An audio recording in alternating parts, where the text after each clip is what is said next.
You got Monster Hunter Rise for Christmas. Congratulations. Welcome to the greatest game series ever created. Is this a game you've wanted for months and months and just weren't able to get it until now? Is this the game that you had to wait for a family member to buy for you because you spent all your money on something better? Are you slumming it? Why didn't you buy this game when it first came out? So this video, I'm going to explain a few things to you about the game that I think is very useful before you get started. Definitely play the game. I'm not trying to warn you off it. It's an amazing game, but I want to set your expectations a little bit because this game is different from pretty much every other game out there. So this video is things to know before you get too far. Yes, it's a list. Should I count them down or count them up? There's 7 of them, okay? We're going to go from 1 to 7. All right, so 7 things to know about Monster Hunter Rise. I'm not going to say before you get started. That's kind of stupid. You start playing the game, get into it, have fun. Things to know before you get too far. Number 1, there is not a storyline to Monster Hunter Rise. There's never been a storyline to a Monster Hunter game. Some people might say, well, Monster Hunter World had a storyline. That's bullshit. There's no storyline in Monster Hunter World. It's the same thing over and over. There's giant monsters. They're invading your villages and you need to stop them. That's it. There's too many monsters in the world.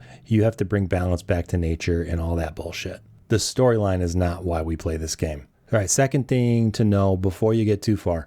Rampage quests are pretty dumb. Yeah, I know a lot of people like them, but most people I've talked to don't like them. They're kind of pointless. They throw a bunch of fake monsters at you. I mean, you hit them a few times and then they fade away. Like you can't even kill them. They just kind of fade away. They turn around and walk away and then they just fade. They don't have the same amount of life as regular monsters. They look like regular monsters. They're more like ghost monsters. And it's just a weird feeling. It doesn't feel real. It doesn't feel like you're really fighting them. You can shoot ballistas and cannons and other special weapons at them. You can fight them hand to hand. You can do stuff in the Rampage that you can't do in normal quests, but it's weak. You do have to do a few Rampage quests to progress in the game, but you're not going to be doing a lot of these going forward. Next thing to know before you get too far. Number 3, gathering is important right now, but it won't be later. Gathering is where you pick things up off the ground. So you can pick up berries and plants and bugs, and you can mine ores from mining spots. All that stuff is really good and really useful early on in the game. And I suggest you do as much gathering as you can as you go along until you've completed all of the village quests. You won't regret it. Even the small monsters, when you kill a small monster, carve every single one. Once you get to the end game, you won't really be gathering much at all, and you won't need to. There will be other ways to get the items that you need. Right now, however, do it. Number 4, there's more than one best way to play. So many people will tell you that there is an optimal way to play the game. There's a weapon tier list, and you have to pick from a couple different weapons. And within each weapon class, there are certain weapons that are so much better than other ones, and there's really only one choice. They'll say for you to play longsword or to play bow. Some people will even say don't play bow because it's too powerful. Some people will say, well, you know, the only weapon that you should use is the light bowgun, and there's only one ammo type that you should really use with the light bowgun, and so there's only one gun that you should use when you're using light bowgun, and all that's just bullshit. There's no one best way to play the game. The cool thing about Monster Hunter is there are hundreds of best ways to play the game. The single best thing about the game, and the reason why most people keep playing it long after they have dominated everything in the game, is because it feels like you're playing a whole new game when you switch weapons, and that's really cool. Things to know before you get too far in the game. Number 5, very similar to number 4. Min-maxing is a stressful waste of time. What armor skills are the best to use? How to get every last bit of DPS? How to get every last bit of attack power? How to optimize every single aspect of the game? It's a waste of time. It's very stressful. You'll end up spending more time min-maxing, adjusting your stats, worrying about it, than you will actually playing the game. And that's pretty sad. Because of the variety of weapon types and play styles and options you have, you really don't have to worry about maximizing things. I've been playing the game for a long time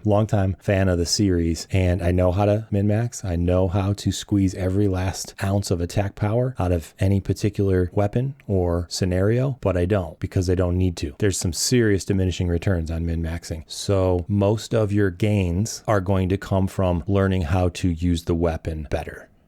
So for example, if you're playing bow, which I do most of the time, the single most important thing you can do to maximize your damage with bow is to learn how to aim. Learning how to aim accounts for probably 60% of the amount of damage you do. And then, so this is just an example, another 30% of the damage that you do depends entirely on properly charging up the bow. And then that last 10% is going to come from which weapon you choose, which armor skills you choose, which potions you take, and stuff like that. Number 6. Things to know before you get too far. It's pronounced Lanny Apple. This is a weird little acorn-shaped thing. It's something very useful to give to your cats and your dogs when they're training, and it's got a weird spelling. It's spelled Lagni, Lagny Apple. So you might be tempted to say Lagny Apple or just mumble it or give it a new name because you don't know how to pronounce it. It's Lanny Apple. It is derived from a Creole word, Lanny App. It's a pun, actually. Look up Lanny App on Wikipedia. It's pretty cool. Number 7, yes, you literally just fight the same 47 monsters over and over and over again. And this is fun. Now, what changes from one quest to the next? The monster doesn't change, but you change and you grow and you get better and you learn from your mistakes. It's all about self-improvement. Now, some people play the game to completion and they put it on the shelf next to their old versions of Call of Duty, and that's that. They had their fun. Other people, however, continue to play the game for hundreds and hundreds, thousands of hours even, because they want to improve their skills. So that's about it. If you have played this game before, tell us what you think is important for new players to know before they get too far in the game. And if you're currently playing the game, give me a shout out in the comments. Let me know how far you are. And if you have any questions about anything about the game, ask those too. I love responding to comments. The next thing we're going to do is a little tutorial on how to get started. So look for that one soon.